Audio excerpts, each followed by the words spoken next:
Jared, what are you doing, bro? What are you doing?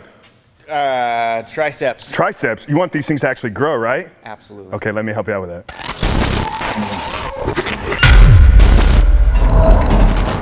Hey, yeah, so I was noticing Jared here, you know, he's obviously been trying to, well, first of all, he's put on 9 pounds in just, 2 months? Something like that. Yeah, so what he's doing is working, but we want to see if we can make it a little bit better. And I was noticing a couple things about his execution that maybe you're doing as well. So I want to walk him through how to get the most out of this one exercise. Because everybody that's training at a gym or maybe have this at home obviously is doing some type of cable press down, right? We would obviously assume so, but I see so many people, Jared being one of them, myself in the past, and people that I just see training at gyms, getting about 2/3 out of this exercise, what they could potentially be getting. And 2/3 of an exercise, when the triceps is responsible for 2/3 of your arm, is a significant amount of the growth that you're going to be able to have I'm a in time your guy. arm. I want to get as much out of every exercise. And I love that about you, Jared. So let's go through and maybe you just do a couple more in the way that you're doing it, and I'll point out a couple short little things.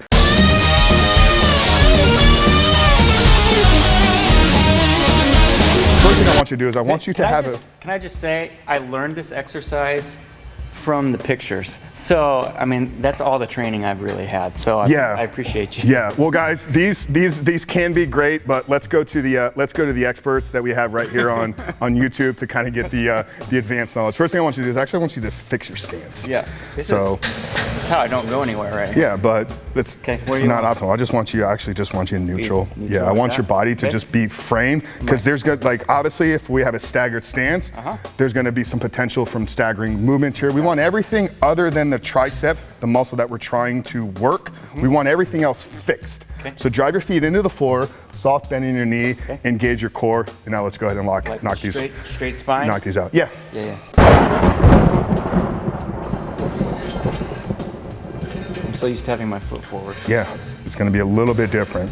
So guys, as you can see here, one thing that's happening is when Jared is coming up, his arms are moving forward. There's some elevation here from his shoulders, and his arm is moving forward. One thing we need to understand, guys, is every muscle in our body has an insertion point and an origin. We don't need to go a full anatomy course to know where that insertion and origin is, except for the long head, the triceps.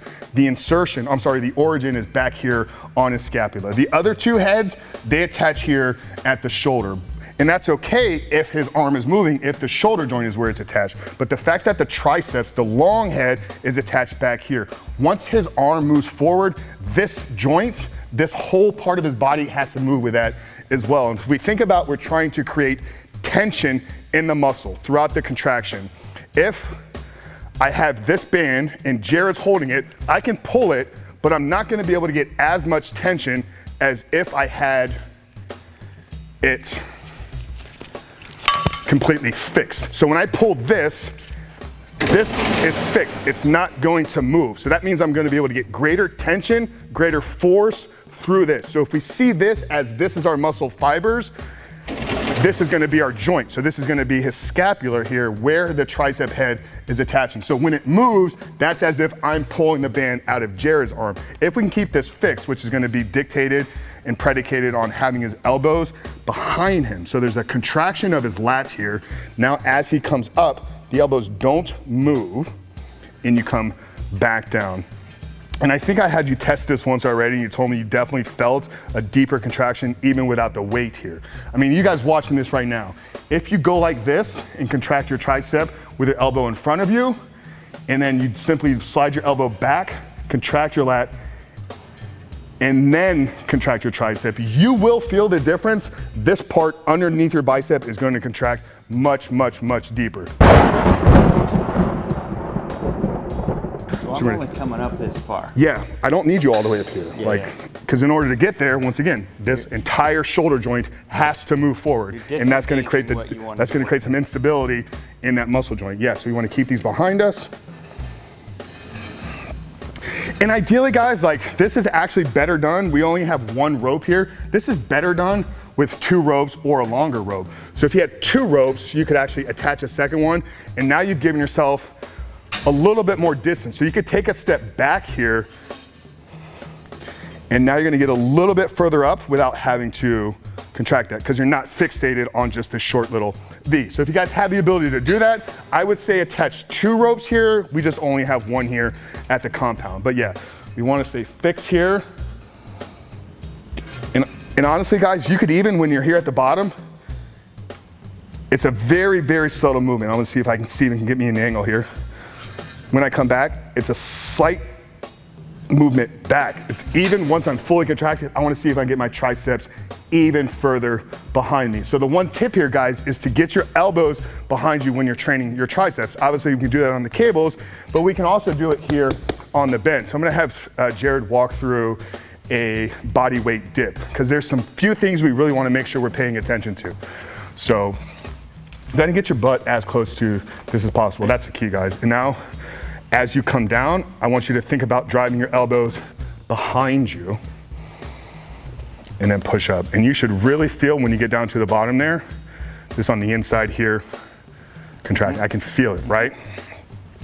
One key here that I see a lot of people, one mistake that I see a lot of people make though, is when they're doing their dips, the first movement is this. And once again, guys, same logic applies. Okay, if we're doing this or we're doing this, that's forcing this entire joint here, this entire scapula to move, and that's gonna create that instability. So try to keep as much of this fixed as possible. And once again, the movement is my elbows going behind me and then pushing me up. So not out. Not out, not out, just back. So the tip, guys, if you're struggling to grow your triceps and you want 30% more growth, because we did the math right, guys, the triceps responsible for about 2/3 of the arm mass, and the long head tricep is responsible for about 2/3 of the triceps. So it's about 30% of the growth in your muscle is gonna be predicated on you having the ability to fully contract and train the short head of your triceps. If you wanna maximize that, get your elbows behind you, both on your cable push downs, and get the most out of your dips by not having a shrug first. So, good deal.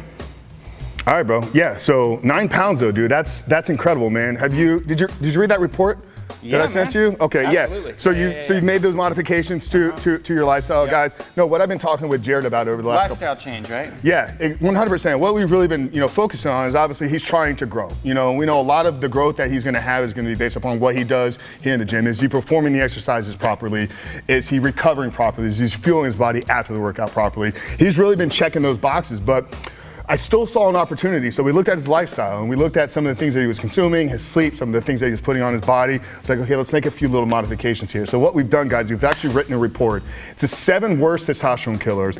Guys, there's a massive decline in the testosterone in young men all around the world. I think the statistic is right now the average 20 to 25-year-old has the testosterone of a man that was 60 just 30 years ago.